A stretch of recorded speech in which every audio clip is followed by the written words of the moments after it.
Ei, pessoal, esta noite começamos com as vidas notáveis e a incrível resiliência dos camponeses medievais, os heróis do cotidiano que, apesar das adversidades, conseguiram sobreviver a algumas das noites mais frias e brutais da história. Das estratégias improvisadas de isolamento térmico aos métodos de dormir em comunidade, a história deles é marcada por coragem, engenhosidade e determinação. Então, antes de se acomodar, reserve um momento para curtir o vídeo e se inscrever, mas só se você realmente gostar do que faço aqui. E me conte nos comentários de onde você está assistindo e que horas são para você. É sempre fascinante ver quem está nos acompanhando ao redor do mundo. Agora, apague as luzes, talvez ligue um ventilador para aquele zumbido suave de fundo, e vamos mergulhar juntos nesta jornada. Quando pensamos na vida medieval, podemos imaginar cavaleiros em justas, grandes banquetes e feiras alegres. Mas para o camponês comum, o inverno era menos sobre alegria e mais sobre como não morrer naquela noite. Não era apenas uma estação, era um teste de resistência que chegava todos os anos como um professor especialmente cruel que não acreditava em segundas chances. Imagine, você vive em uma pequena cabana de barro e gravetos com paredes tão finas que provavelmente poderia ouvir um pássaro espirrar lá fora. Sem isolamento, sem janelas, a menos que você conte um pequeno buraco tampado com pele de animal, e definitivamente sem brigas pelo termostato com seus irmãos. A temperatura dentro de casa geralmente era apenas alguns graus educadamente acima do que estava acontecendo lá fora. Se estava congelando ao ar livre, estava educadamente um pouco menos congelante dentro. Parabéns! As noites eram as piores. A escuridão engolia tudo, o vento uivava como um fantasma furioso, e o fogo na lareira crepitava pateticamente, fazendo o melhor que podia, mas principalmente apenas tostando os dedos dos pés de quem estava sentado mais perto. Se você estivesse do outro lado da sala, desculpe-se, era como se estivesse acampando ao ar livre com lanches piores. A roupa também não ajudava muito. Os camponeses não tinham casacos de pele sofisticados ou cobertores de plumas de ganso. Você tinha algumas túnicas de lã grosseira, talvez uma capa que cheirava suspeitosamente a cabra, e a esperança de que empilhá-las transformaria você em uma espécie de cebola humana. Soilher não funcionava muito bem. E esqueça de se aconchegar sob colchas macias. As camas muitas vezes não eram nada além de sacos recheados com feno ou palha, talvez com algumas ervas secas jogadas para dar um toque a mais, e, de bônus, algumas pulgas para companhia extra. Luxo, esse era o nome da vida camponesa medieval. O frio não era apenas desconfortável, era perigoso.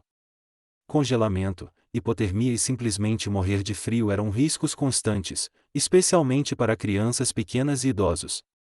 Cada manhã que você acordava ainda respirando era considerada um pequeno milagre e, honestamente, valia a pena comemorar, talvez com um nabo ligeiramente menos congelado no café da manhã. Então, sim, sobreviver a um inverno medieval não era sobre conforto. Era sobre render os dentes, empilhar cada pedaço de pano que você possuía, se amontoar com seu gado e rezar para não acordar com pingentes de gelo pendurados nas sobrancelhas. E a verdadeira aventura, bem, estava apenas começando. Se você acha que seu apartamento é ventilado porque a janela não fecha direito, os camponeses medievais gostariam de trocar uma palavra com você. Suas casas não eram apenas ventiladas, eram basicamente túneis de vento muito entusiásticos com um telhado. A maioria das casas camponesas era o que os historiadores chamam educadamente de construção de taipa e varas. Tradução: em gravetos entrecruzados como uma cesta gigante, besuntados com uma encantadora mistura de barro, palha e esterco animal. Sim, esterco. Não era por falta de higiene, o esterco era um isolante barato e pegajoso, além de estar sempre, digamos, prontamente disponível. Essas paredes, não importa o quão amorosamente besuntadas, não tinham muita chance contra uma tempestade de inverno de verdade. O vento frio encontrava cada fenda, cada brecha, e dançava alegremente para dentro das casas de um único cômodo, girando ao redor e garantindo que você nunca ficasse muito confortável. Privacidade? Absolutamente não. Calor? Nem tanto. Fortalecimento de caráter? Definitivamente. E então havia os telhados. Telhados de palha pareciam pitorescos, claro, mas após alguns meses de chuva e neve, eles cediam, vazavam e, ocasionalmente, deixavam entrar a fauna local. Nada diz uma noite agradável como um esquilo caindo no seu jantar. As janelas, se existissem, eram ridiculamente pequenas e geralmente cobertas com peles finas de animais ou persianas de madeira. O vidro era tão caro que até o senhor do feudo provavelmente não podia pagar mais do que uma única vidraça pequena, e os camponeses, bem, ficavam felizes se o vento não arrancasse a pele de vaca da parede no meio de uma nevasca. Para piorar, os pisos eram frequentemente apenas terra compactada. Quando chovia ou nevava muito, a lama subia pelo chão, então, tecnicamente, pode-se dizer que eles tinham fontes de água internas. Não que eles apreciassem isso. No inverno, cada passo dentro da própria casa podia parecer como caminhar por um pântano congelado. Frio de baixo, frio de cima, frio de dentro. Era um ataque tridimensional ao seu calor corporal. Mas os camponeses medievais não eram do tipo que reclamavam. Eles tapavam buracos com musgo, enfiavam trapos velhos nas piores correntes de ar e se amontoavam uns aos outros, isolamento humano no seu melhor. Criatividade, teimosia e um pouco de gordura de ovelha esfregada nas paredes eram muitas vezes a única coisa que os separava de se tornarem picolés medievais. Porque se sua casa estava desmoronando e sua melhor proteção contra os elementos envolvia barro e pelo de cabra, bem, pelo menos você podia rir disso, mais ou menos, se seus dentes não estivessem batendo muito forte. O inimigo silencioso, o chão congelado. Como se o ar congelante não fosse suficiente, os camponeses medievais também tinham que lutar contra um inimigo silencioso que subia de baixo, o próprio chão congelado. Os pisos não eram realmente pisos naquela época, eram apenas pedaços de terra ligeiramente mais planos dentro de casa. Talvez, se você tivesse sorte, alguém tivesse jogado um pouco de palha ou ervas secas para dar a ilusão de conforto. Mas não se engane, você estava apenas um insulto das costas do frio, da terra dura. E, nossa, aquele frio era implacável. Ele subia da terra como um pequeno fantasma maligno, infiltrando-se pela palha, entrando nos seus ossos e direto na sua alma. Se você deixasse algo cair no chão durante uma noite de inverno, parabéns, agora fazia parte do permafrost. Os camponeses medievais tentavam combater essa batalha sombria de algumas maneiras.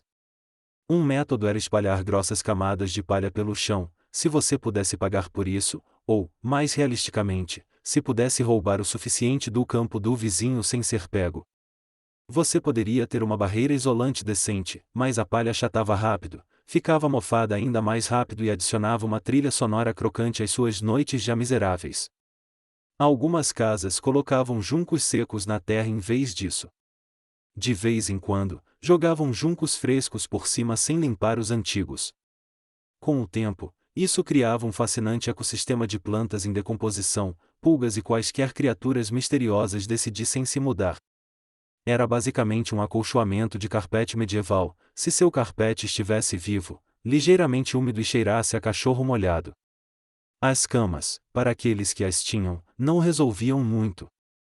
Eram geralmente pouco mais que armações de madeira recheadas com, adivinha, mais palha ou feno. Em vez de colchões aconchegantes, você tinha camadas pontiagudas, móveis, crocantes que faziam pouco contra o frio que irradiava de baixo. Virar de um lado para o outro não era sobre conforto, era uma dança desesperada e desajeitada para manter o sangue circulando e evitar congelar um lado do corpo. A verdade é que os camponeses medievais não conquistaram o chão gelado tanto quanto aprenderam a viver desconfortavelmente acima dele. Uma boa noite de sono não era sobre sonhos ou suavidade, era sobre acordar com todos os dedos dos pés ainda presos. E se você conseguisse isso, ei, você estava indo melhor que a maioria. O herói do inverno, na lareira. Se as casas medievais tinham um único herói durante o inverno, não era o telhado, as paredes ou mesmo as valentes camadas de isolamento de terra e esterco. Era a lareira, um poço de fogo crepitante e teimoso que servia como a única defesa real contra o frio, a escuridão e a melancolia geral da vida medieval. No centro de quase todas as casas camponesas havia um fogo simples, sem lareira com uma manta de pedra sofisticada, sem chaminé arrumada levando a fumaça para o céu. Em vez disso, você tinha um poço básico ou uma pilha de pedras, alguns troncos meio queimados e fumaça suficiente saindo para dentro do quarto para fazer você se perguntar se estava lentamente se transformando em um presunto. Isso mesmo, a maioria das casas nem tinha chaminés. A fumaça apenas fazia o seu melhor. Ela saía por pequenos buracos no telhado, rachaduras nas paredes ou direto para os seus pulmões se estivesse se sentindo preguiçosa naquela noite. Não era ideal para respirar ou para sua expectativa de vida geral, mas, pelo lado positivo, fazia um ótimo trabalho de fumigar pulgas e outros convidados indesejados. Quem precisa de controle de pragas quando você está marinando na fumaça 24 horas por dia? A lareira não era apenas sobre calor. Era a cozinha, a fonte de luz, às vezes, até a versão medieval de uma televisão. As pessoas se sentavam ao redor do fogo, contando histórias, fofocando ou apenas olhando para as chamas porque, francamente, não havia muito mais o que fazer após o pôr do sol. Manter o fogo vivo não era apenas uma boa ideia, era obrigatório. Deixar o fogo apagar à noite era como colocar uma placa para o frio entrar e acabar com você. Além disso, reacender um fogo no inverno não era tão fácil quanto acender um fósforo. Você tinha que trabalhar com pederneira, aço, gravetos e mais orações do que já havia oferecido antes. Todos na família tinham um dever: atiçar as chamas, vigiar as brasas, adicionar turfa, gravetos ou, se você tivesse sorte, um precioso pedaço de madeira seca. Era uma batalha constante entre a persistência humana e o frio sufocante que não queria nada mais do que te apagar. A lareira não garantia a sobrevivência, mas sem ela, a sobrevivência era simplesmente impossível. Era um fogo pequeno, esfumaçado, muitas vezes decepcionante, mas em um inverno medieval, era o coração pulsante da esperança. A arte de bancar o fogo. Se havia uma coisa que os camponeses medievais temiam mais do que ficar sem cerveja, era deixar o fogo apagar durante a noite. Sem aquela linha vital quente e tremeluzente, o frio se infiltrava mais rápido que um coletor de impostos após a colheita. E no auge do inverno, recomeçar um fogo do zero não era apenas inconveniente, podia ser mortal. Fósforos ainda não existiam. Isqueiros? Nem sonhe. Reacender um fogo significava bater pederneira e aço juntos, rezar por uma única faísca preciosa e depois cuidar daquela faísca com amor terno e qualquer graveto seco que você ainda não tivesse queimado dias atrás.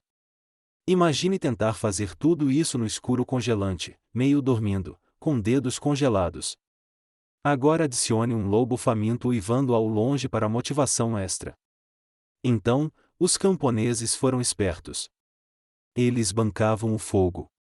Não em uma conta poupança aconchegante. Bancar significava cuidadosamente enterrar as brasas sob um monte de cinzas antes de dormir. As cinzas agiam como um cobertor, isolando as brasas brilhantes e mantendo-as vivas, apenas por pouco, até amanhã. Se você fizesse certo, podia passear até lá ao nascer do sol, cutucar a pilha um pouco, adicionar madeira fresca e voilar, fogo sem congelamento. Mas se você fizesse errado, bem, digamos que as manhãs ficavam muito mais frias e muito mais mal-humoradas. Bancar o fogo era uma arte, passada de pai para filho como uma receita de família valiosa. Cada um tinha seus pequenos segredos. Alguns diziam usar apenas cinzas secas, outros insistiam que um pouco de umidade era a chave. Alguns compactavam as brasas bem, outros as deixavam respirar. Você poderia praticamente começar uma discussão medieval apenas sugerindo um método melhor de bancar o fogo. Era a versão antiga de discutir sobre técnicas de churrasco, só com apostas de sobrevivência um pouco mais altas. Às vezes, bancar o fogo não era suficiente. Um vento uivante poderia se esgueirar por uma fenda e apagá-lo de qualquer forma, ou uma ovelha desajeitada poderia tropeçar na lareira. Sim, isso acontecia. É por isso que algumas famílias se revezavam para levantar à noite para verificar as brasas, basicamente o equivalente medieval de sonambulismo até o termostato. No final, bancar o fogo era menos sobre dominar a natureza e mais sobre comprar apenas algumas horas preciosas a mais de calor. E se você acordasse com mesmo uma única brasa sobrevivente, essa era sua vitória ali mesmo e suficiente para enfrentar outro dia de batalha contra o frio. A força do coletivo em dormir juntos. Na era medieval, a frase quanto mais, melhor não era apenas sobre festas, era uma tática de sobrevivência no inverno. Quando o fogo crepitava e os ventos congelantes assobiavam por cada fenda, havia uma fonte infalível de calor uns aos outros. E se isso significasse dormir bochecha com toda a sua família, vizinhos, gado e possivelmente um ganso muito confuso, que assim fosse. Esqueça o espaço pessoal, privacidade nem era um conceito nas noites mais frias. O objetivo não era conforto, era não acordar congelado no chão. Famílias inteiras se amontoavam no canto mais quente da casa, embrulhadas em quaisquer retalhos de pano que encontrassem, e formavam o que poderia ser melhor descrito como uma lasanha humana desesperada e roncante. Crianças pequenas se espremiam entre os pais, avós se aconchegavam nas camadas externas, e se a prima Ethel aparecesse inesperadamente, bem, sempre havia espaço para mais um.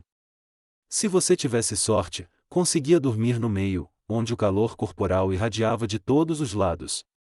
Se fosse azarado, ficava na borda, o equivalente medieval de dormir ao lado da porta de um freezer. E ai da pessoa que se mexesse muito durante a noite.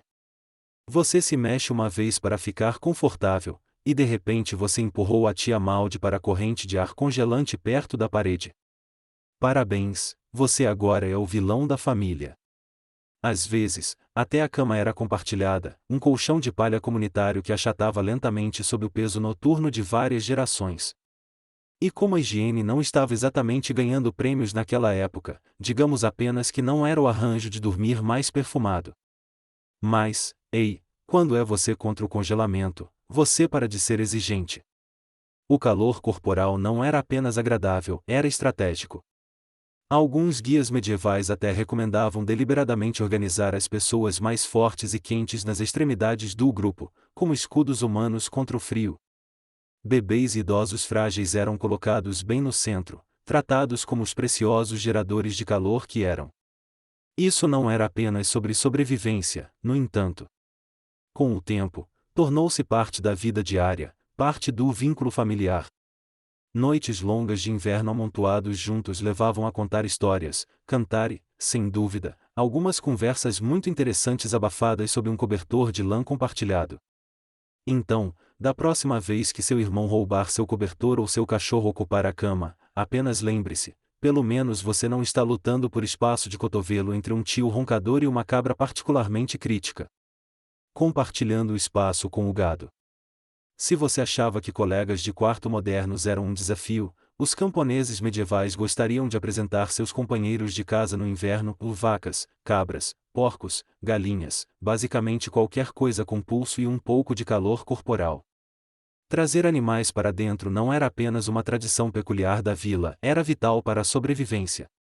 O gado gerava calor, e em uma cabana mal isolada onde o vento uivava mais alto que seu estômago, cada grau importava. Além disso, se sua cabra dividisse uma parede com você, era um pouco menos provável que fosse roubada por um vizinho no meio da noite. Duas aves, uma pedra fedorenta. À noite, a casa se tornava uma fornalha viva caótica. Galinhas se aninhavam nos cantos, porcos grunhiam perto da lareira, e vacas se deitavam luxuosamente contra as paredes, ruminando como se pagassem aluguel. Não era glamouroso, longe disso. Se você já esteve preso em um carro em uma viagem de verão com alguém que esqueceu de tomar banho, imagine isso, mas é uma vaca, é inverno, e literalmente não há outro lugar para ir. Os cheiros? Lendários. Na primavera, o perfume de um inverno compartilhado era algo feroz. Você não precisava acender uma vela, suas narinas já estavam em uma aventura selvagem. Mas os camponeses medievais desenvolveram um nariz seletivo. Eles não reclamavam muito porque sabiam de uma verdade desconfortável: quanto mais animais dentro, menos dedos dos pés congelados pela manhã. Certos animais até tinham lugares privilegiados. Vacas, sendo as maiores e mais quentes, geralmente ocupavam o centro do palco perto da família. Cabras eram permitidas mais perto pelo seu calor e porque cabras, sendo cabras, encontrariam um caminho para dentro de qualquer jeito. Galinhas empoleiravam-se em vigas ou cestas velhas, e porcos, bem, porcos não se importavam. Eles se jogavam onde quisessem, provavelmente bem no meio do chão. Claro, compartilhar seu quarto com gado não era sem perigos. Imagine adormecer pacificamente, apenas para ser rudemente despertado por uma galinha decidindo que seu cabelo é um bom poleiro ou pisar descalço em algo suspeito logo pela manhã. Sim, as manhãs medievais podiam estar cheias de surpresas. Ainda assim, apesar do barulho, dos cheiros e do ocasional casco nas costelas, os camponeses entendiam a matemática simples: e frio mata, e vacas aquecem, quer queiram ou não. Na batalha contra os dedos gelados do inverno, o hálito quente ligeiramente babado de uma vaca muitas vezes era o fator decisivo entre vida e morte. A moda medieval, camadas e sobrevivência. Nos invernos medievais, a moda não era sobre parecer bem, era sobre não morrer. Os camponeses não folheavam as últimas tendências, eles se empilhavam como se estivessem se preparando para a batalha contra a própria morte. A regra era simples: se você possuía, você vestia, às vezes tudo de uma vez. Primeiro, a túnica básica, uma camisa de linho áspera, provavelmente não muito limpa. Por cima, uma túnica de lã mais grossa, depois outra se você tivesse. Adicione algumas perneiras que caíam nos joelhos, uma capa áspera sobre os ombros, e se você fosse realmente sortudo, uma pele de ovelha remendada jogada por cima como um troféu premiado. Parabéns, você agora está aproximadamente 10% mais quente e 90% mais cosseguento. Botas eram um luxo. Muitos camponeses embrulhavam os pés em camadas de pano ou trapos velhos e os enfiavam em tamancos de madeira. Se o frio ainda mordesse, bem, você apenas adicionava outro trapo e esperava não perder um dedo do pé. E esqueça de lavar todas essas camadas. Lavar suas roupas no meio do inverno significava arrastá-las para um riacho congelado, quebrar o gelo e depois esperar 2 dias para sua única camisa secar, se ela não congelasse em um trágico picolé de camisa. A maioria dos camponeses sabiamente decidia que cheirar a uma mistura de fumaça, suor e ovelha era um pequeno preço a pagar por não congelar sólido.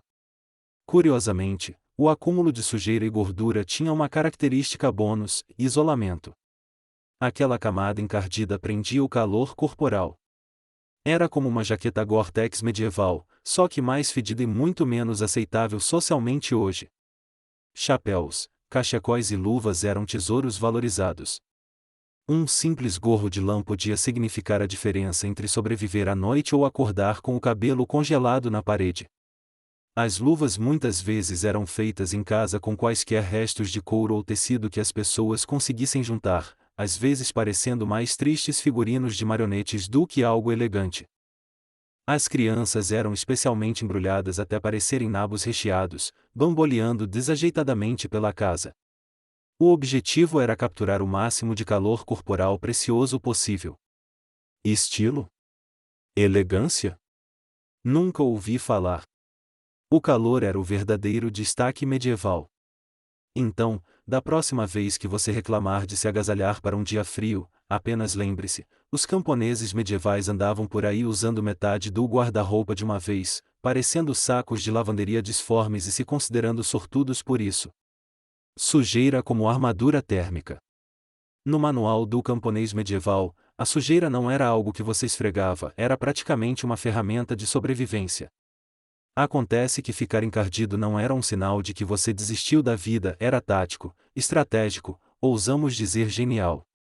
Veja, o inverno apresentava um problema muito específico: perda de calor. Roupas limpas, especialmente linho recém-lavado, eram surpreendentemente terríveis para manter você aquecido. Eram respiráveis, claro, mas quando a temperatura do ar pairava em algum lugar entre hipotermia e arrependimento instantâneo, respirável não era exatamente um ponto de venda. Foi aí que a sujeira entrou. Enquanto os camponeses passavam dia após dia sem lavar suas roupas, camadas de sujeira, óleos corporais naturais e boa e velha lama começavam a se acumular em suas túnicas, capas e perneiras.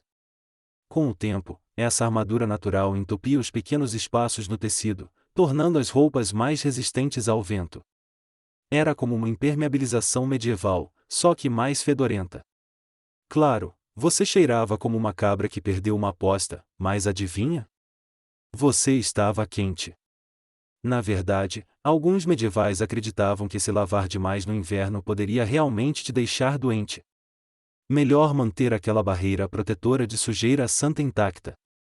banho era raro, lavanderia ainda mais rara, e sabão, quando existia, era reservado para ocasiões sérias, como quando o bispo aparecia ou talvez logo antes de você morrer. Adicionando à estratégia, os camponeses empilhavam suas roupas sem trocar as de baixo. Você simplesmente jogava sua nova camada por cima da do último mês. Eventualmente, você se tornava um museu ambulante das últimas 6 semanas, cada mancha contando a história heróica daquela vez que escorreguei na lama mas não morri.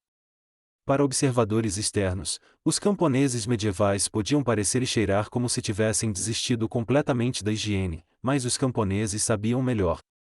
Aquela túnica encardida e crocante era um escudo térmico contra a morte por congelamento.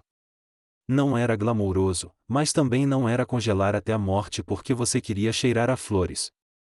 Além disso, em um mundo onde literalmente todo mundo fedia às alturas, você não estava ofendendo ninguém. Cegueira olfativa era praticamente um estilo de vida. Então, sim, nos invernos medievais, a sujeira não era fracasso, era moda. Era função, e se você tinha uma camada externa grossa e gordurosa em fevereiro, meu amigo, você estava vencendo na vida. Camas medievais, conforto rústico. Se você pensava que os camponeses medievais passavam seus invernos aconchegados em camas de penas fofas com colchas bordadas, pense novamente. A realidade era um pouco mais rústica, e por rústica, quero dizer vamos dormir em uma pilha de plantas mortas e torcer pelo melhor. As camas no mundo camponês medieval eram geralmente uma armação de madeira áspera, se você pudesse pagar por uma, coberta com um grande saco recheado de palha, feno ou juncos velhos. E isso era tudo. Sem espuma com memória, sem suporte ortopédico, sem experiência de hotel 5 estrelas. Apenas uma bagunça crocante, disforme, ligeiramente pontiaguda que cheirava vagamente a curral e arrependimento. Cada virada na noite trazia uma trilha sonora deliciosa de palha crepitante e ocasional jabafiado de um talo rebelde. Alguns camponeses até pulavam a armação de madeira completamente e jogavam a palha direto no chão de terra, criando uma experiência de sono luxuosa no nível do solo que influenciadores modernos provavelmente rebatizariam como sono conectado à terra. Os colchões de palha não eram apenas desconfortáveis, eram temporários. Com o tempo, a palha achatava, ficava mofada, atraía insetos e geralmente se tornava uma zona de risco biológico.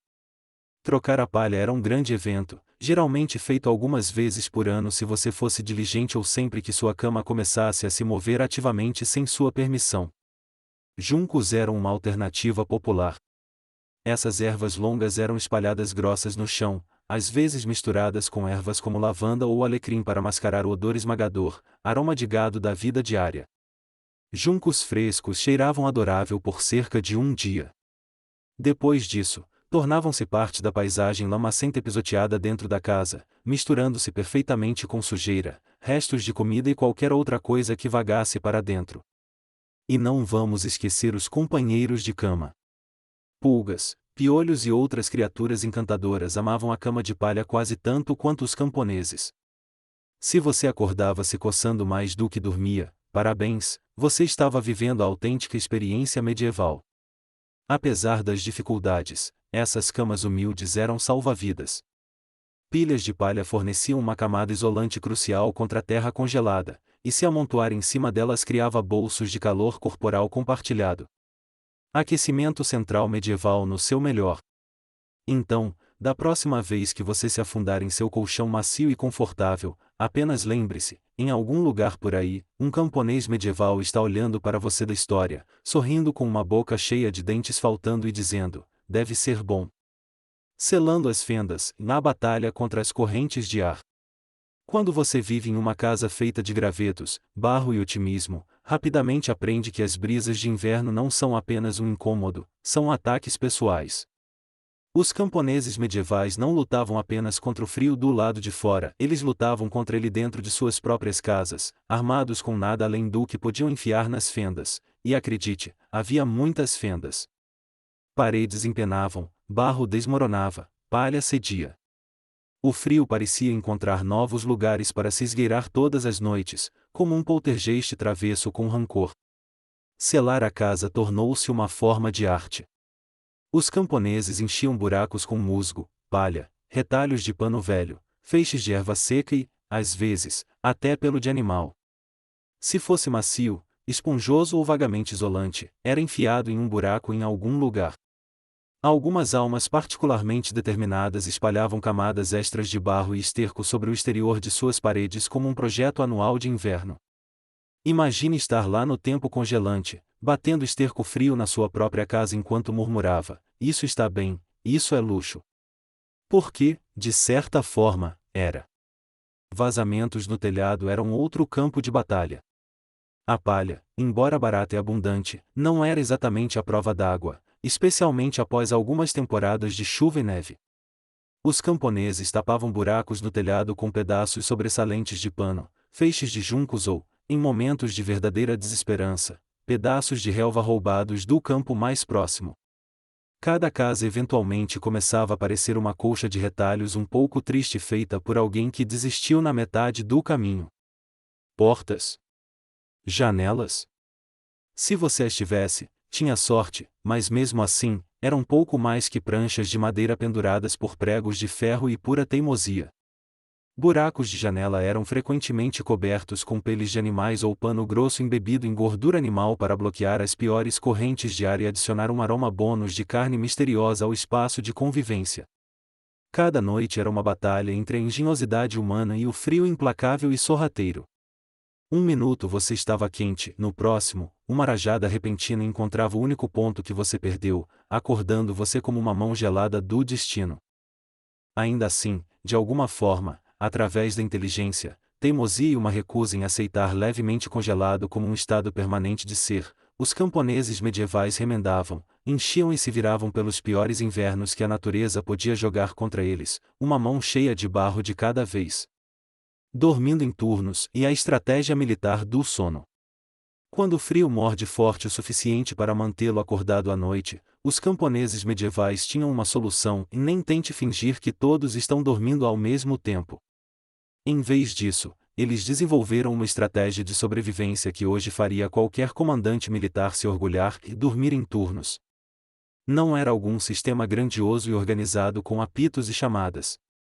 Era muito mais simples e muito mais desesperado.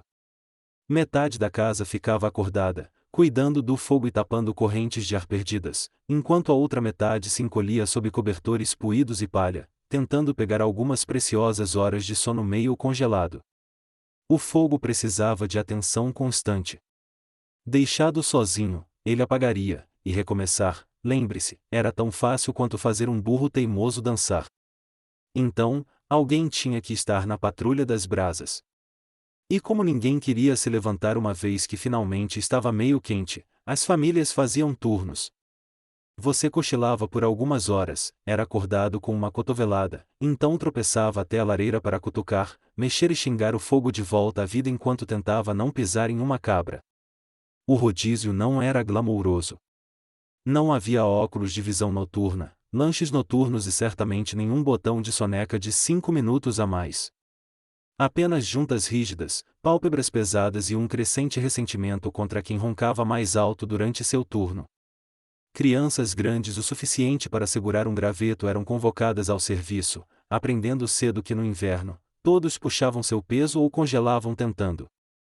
Avós às vezes ficavam perto do fogo por mais tempo, tanto por sua experiência quanto, francamente, porque a artrite tornava deitar e levantar novamente um evento monumental.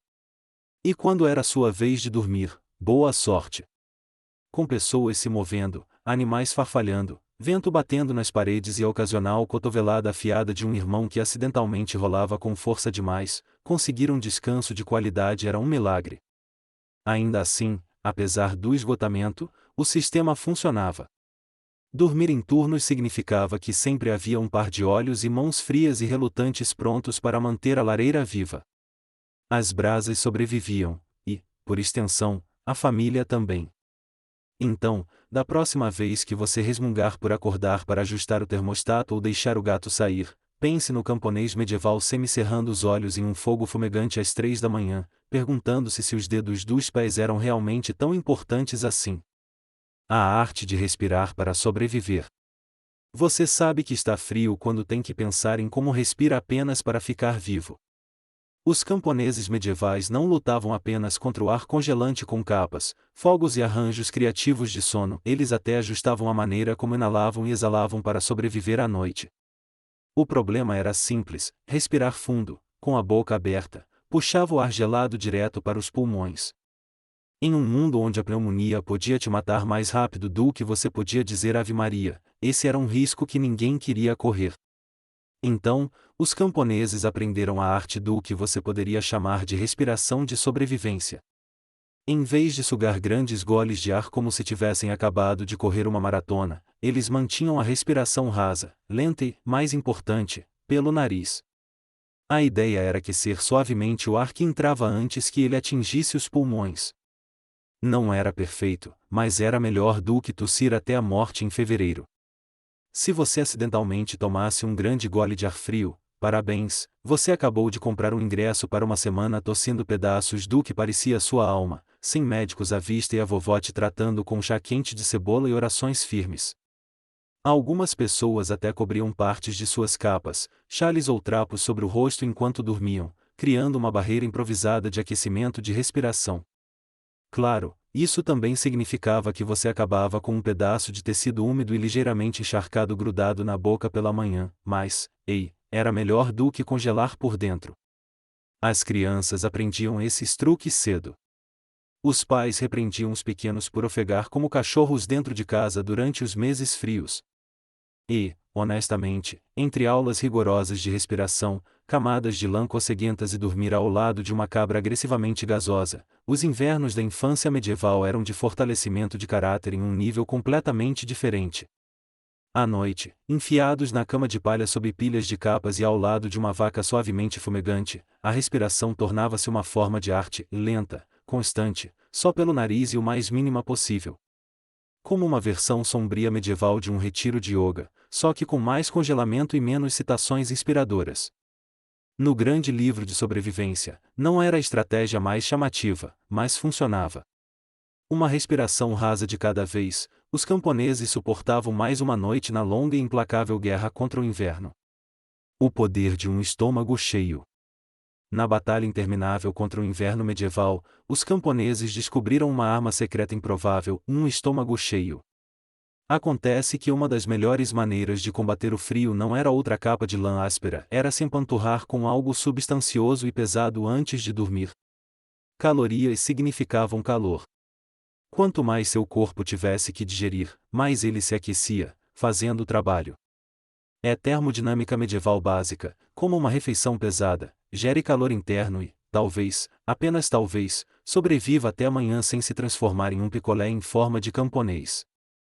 Então, o que os camponeses medievais empilhavam em seus pratos antes de uma longa noite congelante? Pense em ensopados grossos, pesados com vegetais de raiz como nabos, cebolas e pastinacas. Grãos eram salva-vidas também, e mingau de aveia, papa de cevada ou pão de centeio denso e mastigável. Se você fosse especialmente sortudo, digamos após um dia de festival ou um abate generoso, você poderia até conseguir um pedaço de carne de porco salgada ou uma fatia de salsicha seca jogada na panela. Não era comida reconfortante no sentido do Instagram, sem apresentação delicada, sem enfeites artesanais. Era uma enorme refeição vagamente marrom projetada para ficar no seu intestino como um tijolo amigável, queimando lentamente durante a noite e mantendo você apenas um pouco mais quente. Não era apenas sobre comer muito, era sobre comer de forma inteligente. Alimentos que demoravam mais para digerir forneciam um gotejamento lento e constante de calor. Alimentos gordurosos eram particularmente valorizados, não apenas pela energia que forneciam, mas porque a gordura queima mais lentamente que a carne magra. Uma barriga cheia de ensopado, pão e uma quantidade questionável de banha. Luxo máximo do inverno medieval. Os pais garantiam que até as crianças mais exigentes comiam fartamente. Ninguém se importava se o pequeno Thomas não gostava de nabos. Você comia os nabos, ou tremia durante a noite pensando em como sentia a falta dos nabos. Paternidade dura, mas eficaz, estilo medieval. Claro, comer pesado à noite vinha com seus próprios perigos. Você poderia estar mais quente, mas também corria o risco de uma noite de sonhos vívidos e bizarros alimentados por um estômago tentando desesperadamente processar um campo inteiro de repolhos. Valeu a pena? Absolutamente. Porque, no final, os camponeses não estavam buscando uma refeição com estrela Michelin, eles estavam buscando sobreviver. E se isso significava ir para a cama cheio, inchado e respirando suavemente pelo nariz ao lado de uma vaca fumegante, bem, era apenas mais uma noite na busca contínua para ver outro nascer do sol gelado. Ibox e pedras aquecidas, e inovações simples. Muito antes dos cobertores elétricos e almofadas térmicas sofisticadas, os camponeses medievais tinham que ser criativos se quisessem um pouco de calor extra na hora de dormir. E foi assim que a humilde ibox e a sempre glamourosa pedra aquecida se tornaram os heróis não celebrados do inverno. Vamos começar com a ibox.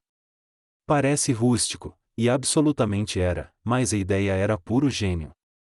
Os camponeses pegavam uma caixa de madeira resistente, forravam-na densamente com feno e a usavam para armazenar comida que havia sido cozida antes, mantendo-a quente por horas. Ensopado sobrando, mingau quente, jogue na ibox, cubra e ele ficava quente o suficiente para um lanche noturno sem precisar arriscar reacender o fogo.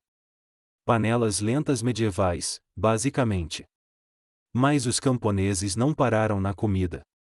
Eles perceberam que se o feno podia capturar o calor de uma panela de ensopado, também podia capturar o calor de algo ainda melhor, em rochas. Entre na era da pedra aquecida. Antes de ir para a cama, alguém, provavelmente a criança azarada que perdeu a discussão familiar, pegava uma pedra plana e jogava no coração do fogo da lareira. Depois de assá-la até que estivesse quase quente demais para tocar, uma linha tênue entre útil e queimadura de 3º grau, eles a pescavam usando um graveto ou algumas tenazes velhas. A pedra, ainda irradiando calor abençoado, era cuidadosamente embrulhada em trapos, enfiada em um pedaço velho de pano ou colocada em uma panela de barro, então deslizada sob o feno no colchão ou ao pé da cama. Uma almofada de aquecimento medieval, pronta para combater a terra congelada. Claro, havia riscos. Se você não embrulhasse a pedra corretamente, parabéns, agora você tinha um pequeno incêndio doméstico localizado. E se você a deixasse cair no pé, bem, digamos que as lesões de inverno nem sempre eram causadas por escorregar no gelo. Mas quando tudo dava certo, aquela pedra fornecia um calor precioso e reconfortante que podia durar horas. Não era luxuoso, mas quando você vivia em uma cabana meio congelada, luxo era definido como não acordar com pingentes de gelo pendurados no nariz. No grande arsenal de sobrevivência do inverno medieval, uma rocha quente enfiada em um pouco de feno pode não soar glamourosa, mas para os camponeses agarrados a qualquer calor que pudessem encontrar, era um pequeno milagre. Posicionamento estratégico perto da lareira. Na casa de um camponês medieval, a lareira não era apenas onde você cozinhava o jantar, era praticamente um membro da família.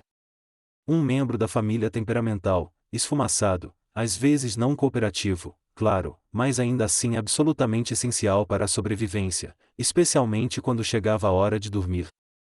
Quanto mais perto você estivesse do fogo, melhores suas chances de acordar descongelado. Isso significava que os arranjos de sono eram menos sobre preferência pessoal e mais sobre posicionamento estratégico. Bebês, idosos e qualquer pessoa doente ou frágil tinham prioridade no imóvel de primeira linha. Pais, crianças mais velhas e adultos mais robustos se espalhavam a partir daí, como camadas de isolamento humano. Ser designado para um lugar perto do fogo não era apenas bondade, era matemática básica de sobrevivência. Bebês eram geradores de calor frágeis, e os idosos eram repositórios preciosos do conhecimento familiar, e vamos ser honestos, as melhores fofocas. Proteger eles com calor de primeira linha era inegociável. Mas nem tudo era um aconchego tostado pelas chamas. Muito perto, e você corria o risco de acordar com o cabelo chamuscado ou sua capa fumegando suspeitosamente. Muito longe, e você estava basicamente acampando em uma geladeira. Era uma dança delicada, ficar perto o suficiente para se aquecer no brilho do fogo, mas não tão perto a ponto de ter que explicar ao seu vizinho por que você agora parecia um assado meio cozido. O fogo também não espalhava calor uniformemente. Ele principalmente torrava as pessoas diretamente à sua frente, enquanto todos os outros lutavam pelo estreito cone de calor como lagartos frios disputando um raio de sol. Se você tivesse sorte o suficiente para adormecer de frente para o fogo, você poderia ter um lado felizmente quente e um lado congelado tão sólido que provavelmente poderia bater nele. Animais de estimação e gado, claro, também se metiam. Um cachorro poderia se enfiar entre você e o fogo, abanando o rabo perigosamente perto da chama aberta. Galinhas às vezes empoleiravam precariamente em pedras da lareira, cacarejando suavemente na noite como pequenos guardiões emplumados do calor. Cada estalo dos troncos, cada mudança de brasas brilhantes, era uma pequena promessa: você ainda está vivo, você ainda está quente, por enquanto. E assim, os camponeses caíam em um sono inquieto, embalados pelos estalos e chiados do fogo, cada respiração formando pequenas nuvens no ar gelado além do círculo frágil do fogo. Não era perfeito, não era confortável, mas era a vida, agarrada ao calor por um fio de brasas brilhantes. Sobrevivência coletiva e a vila como família. No mundo medieval, ninguém sobrevivia ao inverno sozinho, a menos que quisesse se tornar uma estátua congelada muito estilosa até janeiro. A sobrevivência não era apenas um assunto de família, era um projeto de vila, uma colaboração bagunçada, lamacenta e barulhenta onde o calor e a vida de todos dependiam de todos os outros. Os camponeses sabiam que no auge do inverno, um fogo forte e uma pilha de feno só podiam fazer tanto. Se a casa do seu vizinho escurecesse, você notava. Se a fumaça da lareira do velho Tom de repente parasse de subir para o céu, alguém ia verificar, e não apenas porque Tom te devia uma galinha, embora isso pudesse ser parte disso, mas porque comunidade significava sobrevivência.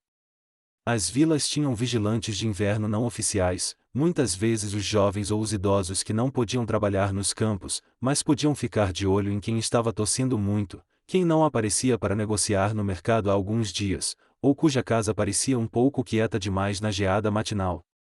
Essas pessoas eram a versão medieval da patrulha de bairro, sem os coletes reflexivos, com muito mais ovelhas. Se o fogo de uma família apagasse, era quase uma emergência. Um bom vizinho corria com uma brasa brilhante embrulhada em trapos ou, melhor ainda, convidava-os para sua própria cabana esfumaçada e lotada pela noite. Sim, significava espremer mais 4 corpos em um espaço já apertado, mas era melhor do que encontrar amigos congelados na primavera. Estoques de comida comunitários também desempenhavam um papel. Durante invernos especialmente brutais, as vilas às vezes juntavam sua última carne salgada, grãos e vegetais secos. Era uma caridade sombria, ninguém tinha muito, mas algumas refeições comunitárias podiam ser a diferença entre cambalear até a primavera ou não. Até as crianças entendiam o que estava em jogo. Elas ajudavam a entregar madeira, compartilhar brasas e correr mensagens urgentes quando alguém precisava de ajuda. Ninguém era pequeno demais ou cansado demais quando o inverno batia à porta. Claro, as vilas medievais não eram todas flores e abraços. Feudos aconteciam, disputas por terra, cabras ou quem pegou emprestada a boa panela de cozinhar nunca realmente desapareciam. Mas quando as noites ficavam mortalmente frias, velhas mágoas eram muitas vezes silenciosamente arquivadas. Afinal, um rival ainda valia a pena salvar, porque amanhã, poderia ser você precisando de resgate. No coração gelado do inverno, a vila se tornava uma grande família teimosa, às vezes disfuncional, muitas vezes hilária, sempre ferozmente determinada a sobreviver junta, uma bota lamacenta, uma brasa crepitante, um sorriso congelado de cada vez. Fé como escudo, orações contra o frio. Quando os camponeses medievais enfrentavam o frio impiedoso do inverno, eles não apenas empilhavam capas ou atiçavam o fogo, eles rezavam muito. Porque quando o vento uivava como lobos fora de suas paredes finas como papel e o fogo encolhia em brasas mal-humoradas, você queria todas as vantagens possíveis, incluindo uma pequena intervenção divina. A fé não era apenas uma coisa de domingo naquela época, estava entrelaçada em cada respiração congelada. Antes de rastejar sob camadas de palha e lã áspera, as famílias se ajoelhavam juntas, oferecendo orações apressadas para manter o fogo aceso, o telhado intacto e os dedos dos pés presos pela manhã. Santos tornavam-se mais do que figuras sagradas distantes, eram a linha de frente de defesa do inverno. São Fiacre, por exemplo, era invocado para proteger contra doenças da garganta, não uma preocupação menor quando um gole de ar gelado podia te deixar tossindo a alma. São Nicolau não era apenas o alegre doador de presentes da lenda posterior, também era pedido para proteger as famílias da ruína repentina durante os meses magros e mortais. Superstições se envolviam confortavelmente ao redor da sobrevivência diária. Algumas famílias aspergiam um pouco de água benta perto da lareira antes de dormir, esperando que isso protegesse contra espíritos malignos ou, no mínimo, correntes de ar travessas. Outros marcavam portas com giz abençoado após certos dias de festa, implorando para que calor e sorte encontrassem seu caminho para dentro. Velas também desempenhavam um papel, velas de vigília especiais, muitas vezes abençoadas pelo padre local ou pela mulher mais piedosa da vila, eram às vezes mantidas acesas durante a noite, um apelo tremeluzente contra a escuridão fria que arranhava as paredes. E, claro, nenhuma sessão de oração de inverno séria estava completa sem algumas promessas. Querido Senhor, se você nos fizer passar por esta noite, juro que serei mais gentil com meu vizinho, mesmo aquele que continua roubando nossos nabos. A fé não era algum conforto abstrato, era uma conversa diária, urgente. Os camponeses não estavam pedindo luxo, apenas sobrevivência, um pouco de calor, um pouco de comida e mais um dia para se virar até que a primavera quebrasse o aperto congelado em suas pequenas vilas. Era uma esperança simples, crua, sussurrada nos caibros esfumaçados, entrelaçada em orações ofegantes e enfiada sob cobertores cosseguentos que de alguma forma os carregavam pelas noites intermináveis e impiedosas do inverno. Quando o inverno vencia. Por toda a engenhosidade, orações e teimosia que os camponeses medievais jogavam contra o inverno, a verdade era arrepiante e às vezes não era suficiente. E quando o inverno vencia, não levava apenas algumas almas azaradas, levava famílias inteiras, vilas inteiras, fazendo-as desaparecer em silêncio sob um pesado manto de neve e gelo. Alguns invernos eram particularmente cruéis, como o infame inverno da Grande Fome de 1315, quando chuvas destruíram colheitas, gado morria de fome, e temperaturas congelantes transformavam uma existência já brutal em um desastre lento e triturador.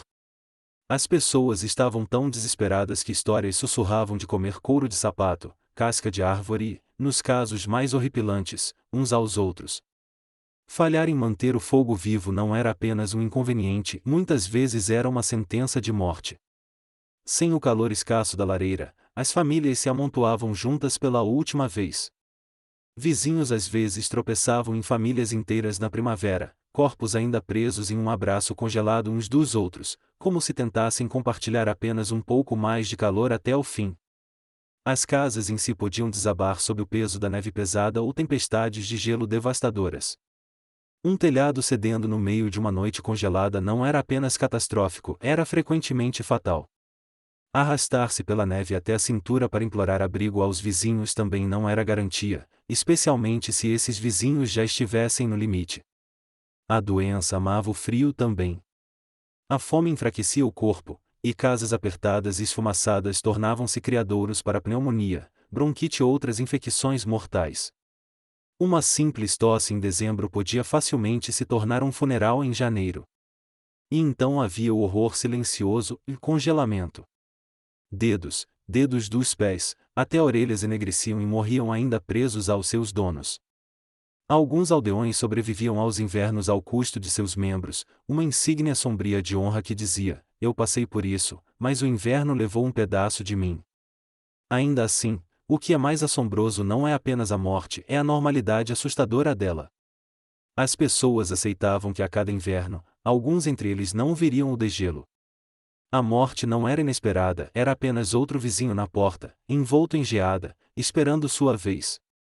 Mesmo em meio ao frio amargo e à ameaça constante, os camponeses medievais continuavam, teimosos, enlutados, agarrados à vida porque, enquanto houvesse uma brasa sobrando na lareira, uma respiração pairando no ar congelado, ainda havia uma luta que valia a pena lutar.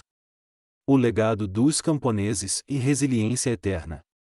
Quando olhamos para os camponeses medievais, aqueles sobreviventes lamacentos e congelados de invernos intermináveis, é tentador ver apenas suas dificuldades, as mãos rachadas, os dedos dos pés congelados, as cabanas cheias de fumaça.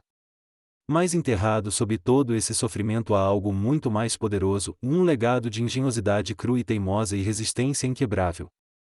Eles não tinham aquecimento central, jaquetas térmicas ou colchões de espuma com memória aconchegantes.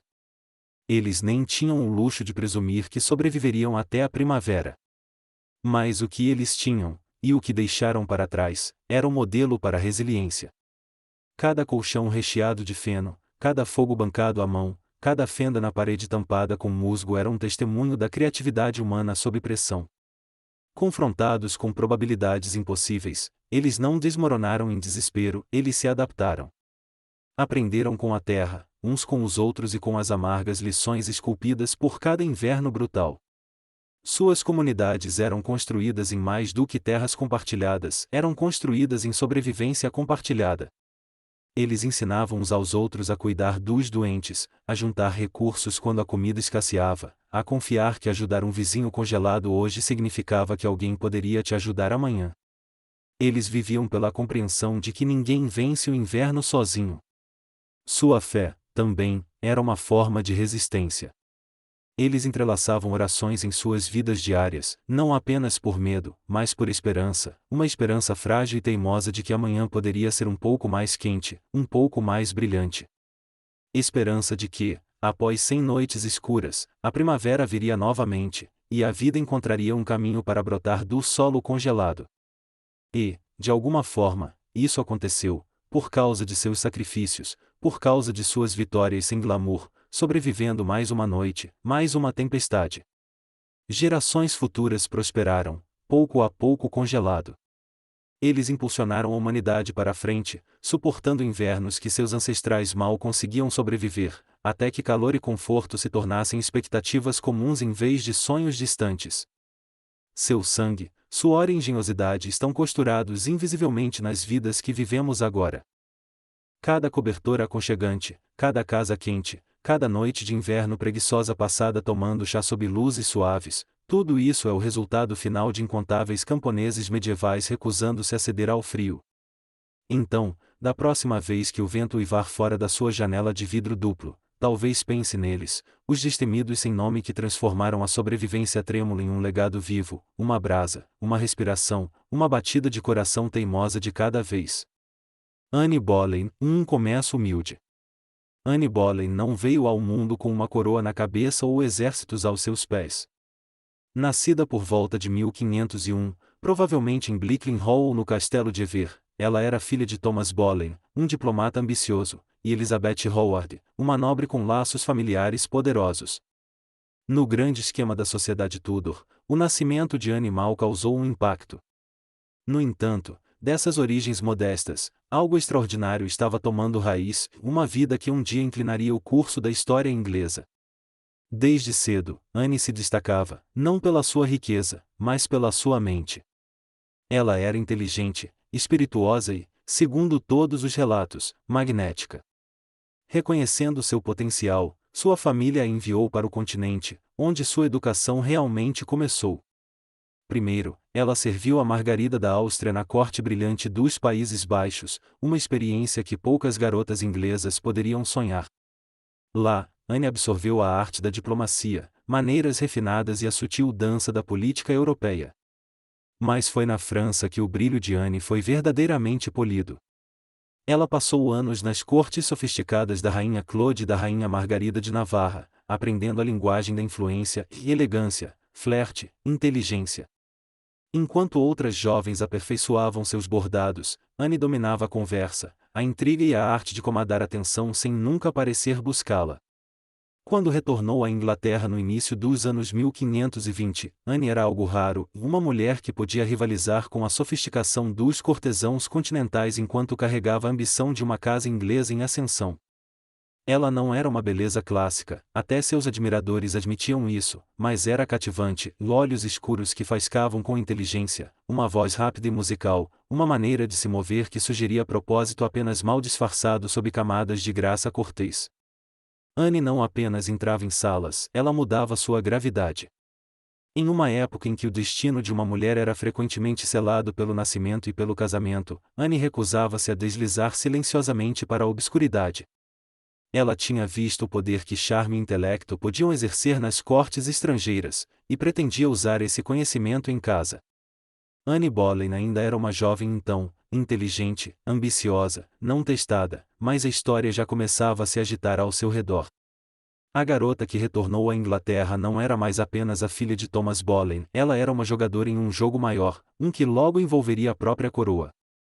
Anne Boleyn, em uma presença eletrizante na corte. Quando Anne Boleyn retornou à corte inglesa, ela era diferente de qualquer pessoa que a nobreza já tinha visto.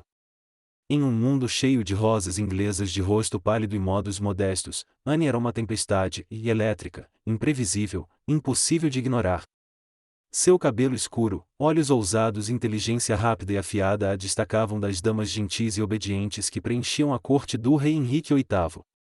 No início, ela desempenhou o papel esperado dela, uma dama de honra da rainha Catarina de Aragão. Mas mesmo na sombra da rainha, a presença de Anne tremeluzia como uma vela brilhante demais para ser apagada. Ela dançava graciosamente, falava francês com a facilidade de uma nativa e ria com uma confiança que poucas mulheres ousavam exibir. Homens notavam, mulheres fofocavam, a corte zumbia silenciosamente sobre a impressionante garota Boleyn. Não demorou muito para que ela atraísse a atenção mais perigosa de todas, o próprio rei. Henrique VIII não era estranho ao flerte. Sua corte era um playground de promessas sussurradas e ligações secretas. Mas Anne era diferente. Ela não desmaiava com seus elogios ou caía ansiosamente em seus braços como tantas outras haviam feito. Ela provocava, desafiava, recusava. Henrique, um homem acostumado à adoração instantânea, ficou cativado. Quanto mais Anne o mantinha à distância, mais profundamente ele caía. Cartas passavam entre eles, cheias de declarações de amor, frustração, desejo. Henrique ofereceu a ela o papel de amante real, a posição não oficial mais poderosa na corte. Anne, surpreendentemente, disse não. Ela não seria apenas mais uma conquista, uma amante esquecida perdida no tempo. Se Henrique a quisesse, ele teria que torná-la sua esposa. Era uma aposta tão audaciosa que chocou a corte. Afinal, o rei já era casado. Sua rainha, Catarina, era amada pelo povo e ferozmente protegida por seu sobrinho, o imperador do Sagrado Império Romano. A própria igreja teria que ser desafiada para Henrique reivindicar Anne. Mas Anne não recuava. Ela tinha vivido nas cortes da Europa, onde rainhas exerciam um poder suave por trás de leques de renda e sorrisos pintados. Ela sabia que ambição era um jogo perigoso, mas era um jogo que ela pretendia vencer. De pé nos salões iluminados por velas da corte inglesa, Anne Boleyn fez sua escolha, não ser apenas admirada, mas mudar seu destino e o da Inglaterra para sempre. A crise nacional desencadeada por Anne. O que começou como um flerte intenso entre o rei Henrique VIII e Anne Boleyn logo se transformou em uma crise nacional. Henrique não estava apenas apaixonado, ele estava obcecado, e em sua obsessão, estava disposto a destruir tudo que a Inglaterra conhecia há séculos. O desejo do rei de se casar com Anne encontrou um pequeno obstáculo, ele já era casado com a rainha Catarina de Aragão. Catarina, digna e resiliente, recusava-se a se afastar silenciosamente. Ela tinha sido a esposa fiel de Henrique por 2 décadas, e aos olhos de Deus e do povo inglês, ela era a rainha legítima. O divórcio não era apenas escandaloso, era quase impensável. Mas Henrique estava determinado. Ele convenceu a si mesmo, e tentou convencer todos os outros, que seu casamento com Catarina era amaldiçoado porque ela já tinha sido casada com seu irmão Arthur. Não importava que o Papa tivesse concedido permissão especial para sua união anos atrás, Henrique agora insistia que sua alma estava condenada a menos que anulasse o casamento. Anne, por sua parte, sabia que não devia parecer ansiosa demais. Ela se mantinha apenas fora de alcance, alternadamente encorajando as esperanças de Henrique e mantendo sua distância. Cada olhar, cada palavra era calculada. Ela não estava apenas visando o casamento, ela estava se posicionando para se tornar rainha da Inglaterra. A corte explodiu em sussurros e facções. Algumas famílias nobres cortejavam ansiosamente o favor de Anne, vendo os ventos do poder mudarem. Outras se agarravam ferozmente à rainha Catarina, horrorizadas com a ideia de Anne substituí-la. Diplomatas escreviam cartas desesperadas para Roma, monarcas estrangeiros ameaçavam retaliação. Os próprios conselheiros de Henrique se mexiam inquietos, sentindo o chão tremer sob seus pés. À medida que os meses se transformavam em anos, a frustração de Henrique crescia. Ele bombardeava o Papa com petições, manobrava seus advogados para encontrar brechas e lentamente começava a perceber que a Igreja não se dobraria facilmente. Catarina tinha aliados poderosos, incluindo seu sobrinho, o imperador Carlos V, o homem mais poderoso da Europa. Ainda assim, Henrique continuava, desafiando conselhos, tradições, e cada vez mais, a própria lei. Seu cortejo com Anne tornará-se algo muito maior que desejo pessoal, agora era um desafio à própria estrutura da vida política e religiosa da Inglaterra. Anne não estava apenas capturando o coração de um rei, ela estava arrastando um reino inteiro para águas desconhecidas. Um jogo perigoso havia começado, e não havia como voltar atrás. A coroação de Anne e uma rainha em meio à tempestade. Após quase 7 anos agonizantes de manobras, escândalos e caos diplomático, a aposta de Anne Boleyn valeu a pena.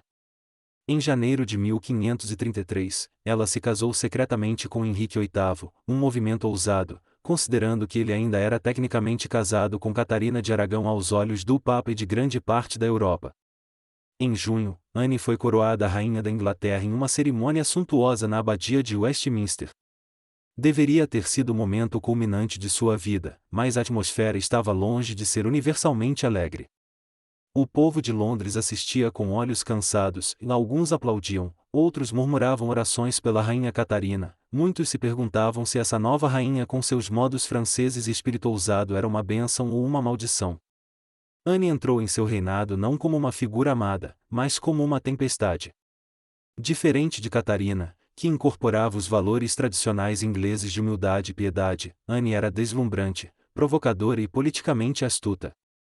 Ela usava cores ousadas, comandava a corte com inteligência afiada e fazia inimigos poderosos com uma velocidade impressionante. Sua posição, embora aparentemente segura, também era assustadoramente precária. Tudo dependia de uma coisa: fornecer a Henrique um herdeiro masculino. Anne sabia disso tão bem quanto qualquer um. Ela não era mais apenas amante de Henrique, era a esperança de uma dinastia.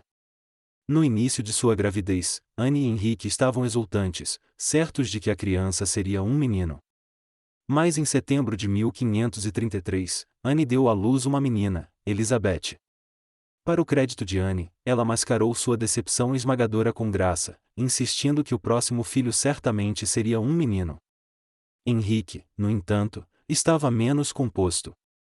Seus olhos, antes cheios de adoração, agora tremeluziam com dúvida. Ainda assim, por um tempo, a estrela de Anne brilhou intensamente.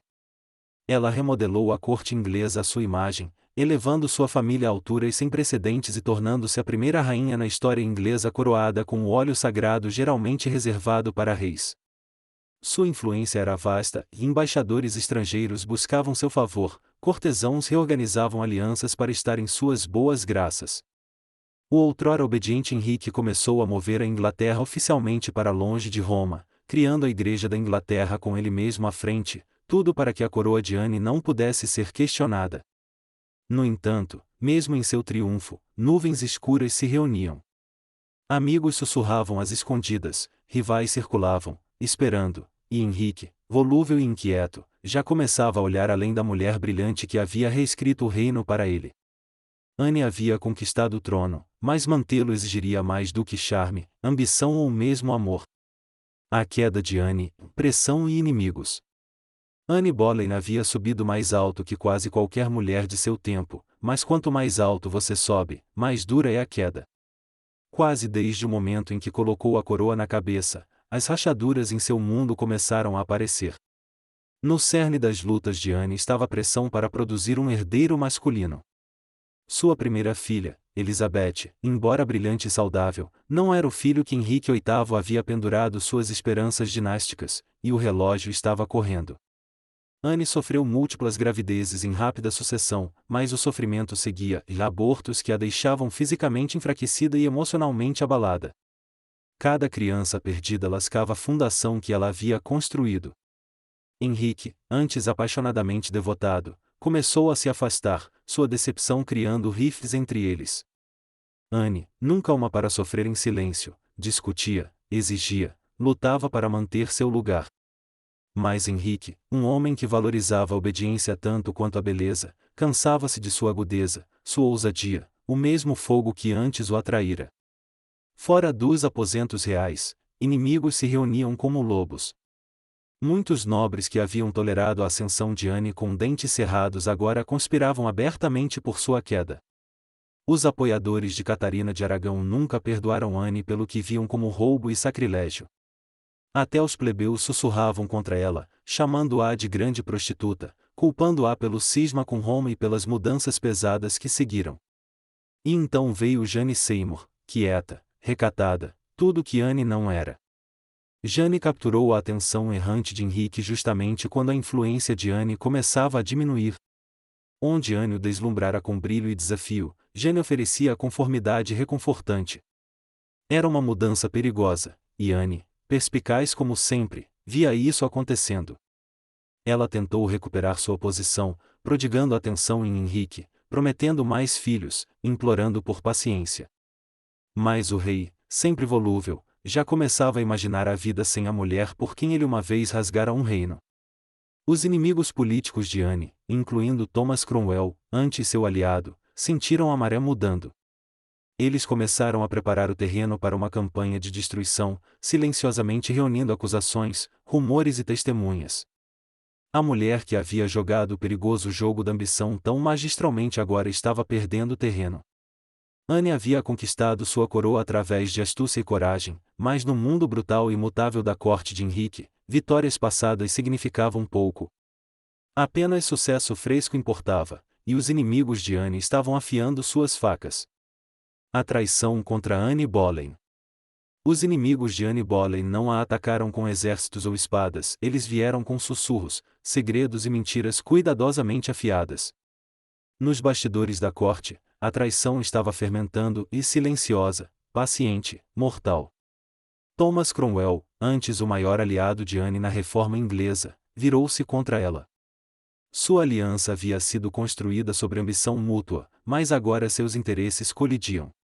Anne queria reformas para ajudar os pobres e limitar o poder de nobres gananciosos, Cromwell queria estabilidade, favor com Henrique e nenhuma interferência. A ousadia de Anne a tornará perigosa, e no coração volúvel de Henrique, o amor havia se transformado em irritação, suspeita e desapego frio. Anne tinha poucos amigos verdadeiros sobrando. Até seu charme, antes sua maior arma, agora irritava contra o desejo da corte por uma rainha mais gentil, mais maleável. E Jane Seymour, quieta e calculista, esperava fora de vista, o contraste perfeito com o fogo desvanecente de Anne. Foi Cromwell quem se moveu primeiro, sabendo que Henrique estava inquieto, sabendo que o rei queria uma saída, mas faltava uma desculpa conveniente. Cromwell ofereceu uma solução, e se Anne pudesse ser removida, não por divórcio, que humilharia Henrique, mas por desgraça. As acusações eram selvagens, monstruosas até, e adultério, incesto, conspiração contra o rei. Anne, a rainha orgulhosa e brilhante, pintada como traidora, tentadora, uma ameaça à própria coroa que ela uma vez redefiniu. Cromwell cuidadosamente reuniu evidências, arrancando confissões sob tortura, distorcendo flertes corteses em testemunhos condenatórios. Vários homens, incluindo o próprio irmão de Anne, George Boleyn, foram presos. As acusações faziam pouco sentido, estavam cheias de contradições e impossibilidades. Mas na corte de Henrique, a verdade era o que o rei precisava que fosse. Anne, sentindo o laço apertando, lutou desesperadamente. Ela apelou à memória de Henrique, ao amor que eles uma vez compartilharam, mas de nada adiantou. O homem que uma vez rasgara a Inglaterra por ela agora recusava-se a encontrar seus olhos. Em maio de 1536, Anne foi presa e levada para a Torre de Londres. Quando o grande portão se fechou atrás dela, ela sabia a verdade: ela não era mais uma rainha, era uma prisioneira, um peão preso no jogo brutal que ela uma vez jogará tão magistralmente. A traição selara seu destino, e agora, sozinha na torre, Anne Boleyn esperava pelo movimento final.